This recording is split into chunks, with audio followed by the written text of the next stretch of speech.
Hai guys, terima kasih masih setia mendengarkan kisah-kisah yang terjadi di kehidupan manusia.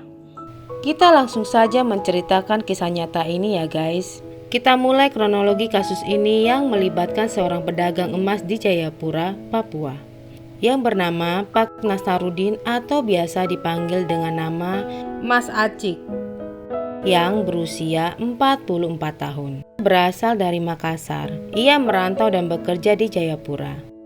Dia mempunyai toko emas yang bernama Toko Emas Bintang Cendrawasih di daerah Arsol. Mas Acik ini mempunyai istri yang cantik bernama Vergita Legina Helu yang akrab disapa Gita. Usianya sekitar 25 tahun. Jadi usia mereka ini terpaut 20 tahunan. Gita dinikahi Mas Acik sewaktu masih SMP. Sekedar informasi ya guys, Gita merupakan anak dari asisten rumah tangga dari Mas Acik saat itu. Dan ketika bertemu, Mas Acik langsung menaruh perhatian padanya. Tanpa berlama-lama, Mas Acik pun mengajaknya menikah. Kedua belah pihak akhirnya saling bersepakat. Jadilah Gita sebagai istri sah Mas Acik. Dari pernikahan inilah kehidupan kita menjadi berubah drastis. Dari yang semula kehidupannya memprihatinkan dan serba kekurangan, menjadi serba ada dan kehidupannya tercukupi. Tidak terkecuali biaya ia bersekolah sampai ia lulus. Suaminya sangat menyayanginya. Kebutuhan apa saja yang diingininya diberikan oleh Mas Acik, seperti mobil, handphone bagus, dan juga sampai-sampai Mas Acik membiayai kita operasi plastik. Wah, benar-benar totalitas memanjakannya ya guys. Namun mirisnya, kebaikannya ini dibalas dengan perselingkuhan. Ya, seperti air susu dibalas dengan air tuba. Menurut keluarganya, Mas Acik ini tahu bahwa Gita berkali-kali ketahuan berselingkuh, tetapi selalu dimaafkan dan diterima oleh suaminya. Orang-orang terdekatnya sudah memperingatkannya.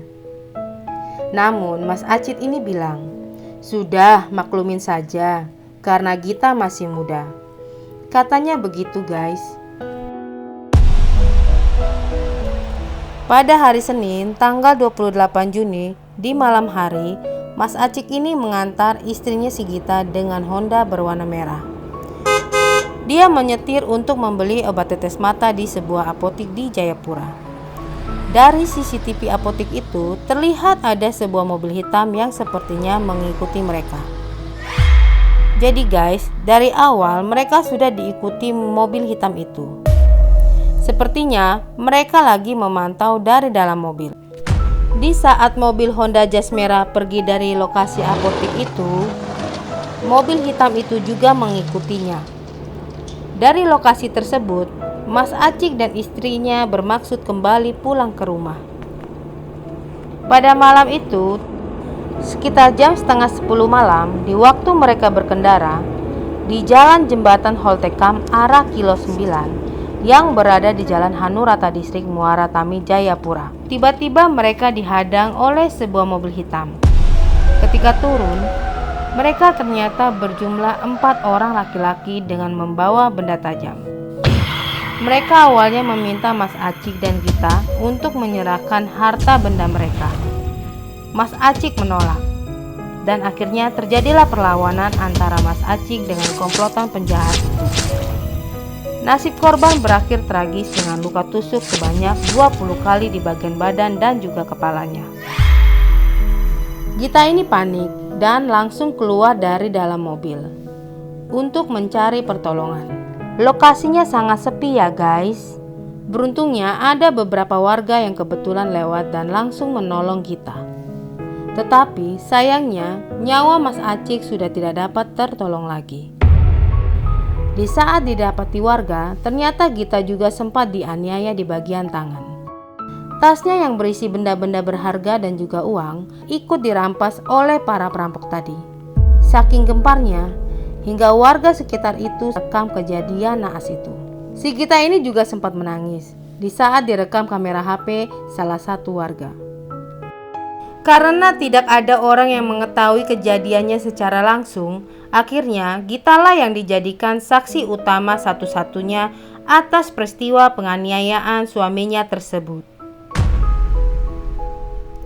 Menurut pengakuan Gita, ia dalam keadaan tertidur saat itu, dan dia kaget setengah sadar melihat suaminya sudah ditodong dengan senjata tajam oleh 4 orang laki-laki. Ketika pisau bagian itu sudah hampir mengenai leher, secara spontan Gita langsung menghalangi dengan tangannya yang akhirnya terkena sabetannya dan terluka. Gita selanjutnya mengakui bahwa dia diancam untuk tidak melaporkannya ke pihak berwajib. Tapi akhirnya wargalah yang turun tangan dan melaporkan kejadian tersebut. Dan tempat itu pun dijadikan TKP oleh pihak aparat kepolisian. Polisi juga segera mengevakuasi tubuhnya Mas Acik ke Rumah Sakit Bayangkara Jayapura. Setelah Gita memberikan keterangan kepada polisi, penyidik langsung merasa ada yang aneh dengan keterangannya. Dari gestur tubuhnya kelihatan tidak sepenuhnya jujur. Sehingga penyidik pun berpikir, jangan-jangan peristiwa ini bukan murni perampokan, tapi ada hal yang tersembunyi di dalamnya. Dan dugaan polisi ternyata terbukti. Setelah kejadian itu, Gita langsung berangkat ke Nrekang, Sulawesi Selatan untuk proses pemakaman suaminya.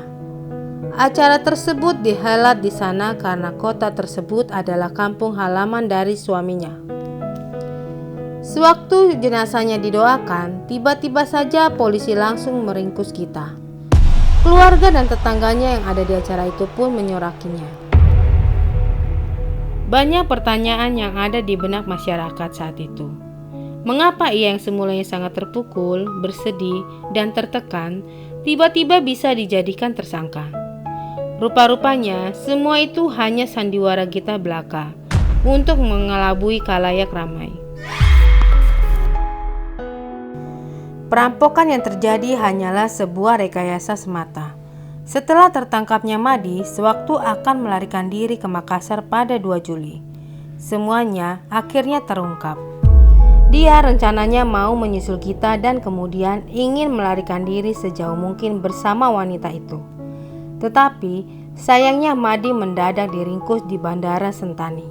Dan akhirnya dia yang mengungkapkan semua bahwa Gita juga terlibat di dalam kasus ini.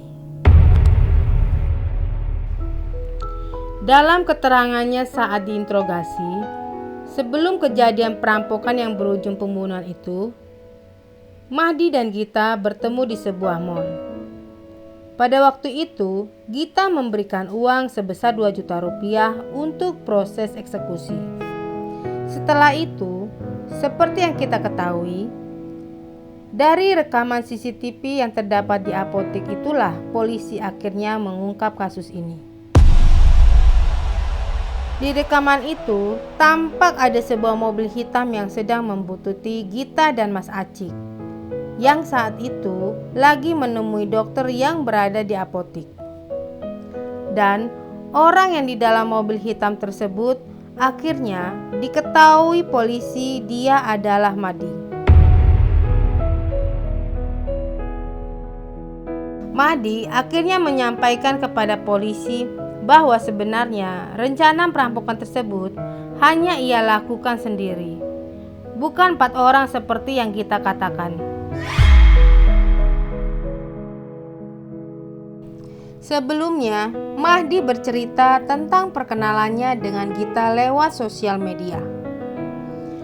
Dari perkenalan itu, lama-kelamaan hubungan mereka menjadi dekat. Mahdi datang ke Jayapura untuk membantu usaha kafe saudaranya di sana. Sebelum di Jayapura, Mahdi tinggal di Jakarta dan berprofesi sebagai penjual batu mulia atau batu cincin. Setelah menjalani hubungan dengan Gita, Mahdi semakin bergantung kehidupannya pada Gita. Disebabkan Gita sering memberikan barang-barang padanya, seperti dibelikan motor, diberi pinjaman mobil, diberi pinjaman mobil untuk dirental, diberi uang pulsa, dan banyak pemberian lainnya. Di saat pemeriksaan oleh polisi, ternyata dokumen yang dia punya cuma ada SIM. Sedangkan paspor dan lain-lainnya tertinggal di tempat kakaknya yang berada di Jakarta. Untung saja tindakan polisi sangat sigap, sehingga rencana mereka tidak berhasil. Gita, sang istri, ditersangkakan terkena pasal 340 KUHP Junto pasal 55 dan juga 56 KUHP dengan ancaman 20 tahun penjara. Sementara Mahdi dijerat dengan pasal berlapis, yakni pasal 340 dan 338 dengan ancaman penjara seumur hidup. Jadi demikianlah kisah drama perselingkuhan yang berujung pembunuhan yang dilakukan Gita dan juga Mahdi di Jayapura. Sekian dulu ya guys ceritaku ini, dan jangan lupa tonton video-video yang telah kami buat. Sampai jumpa lagi di cerita yang menarik di kehidupan manusia. Bye.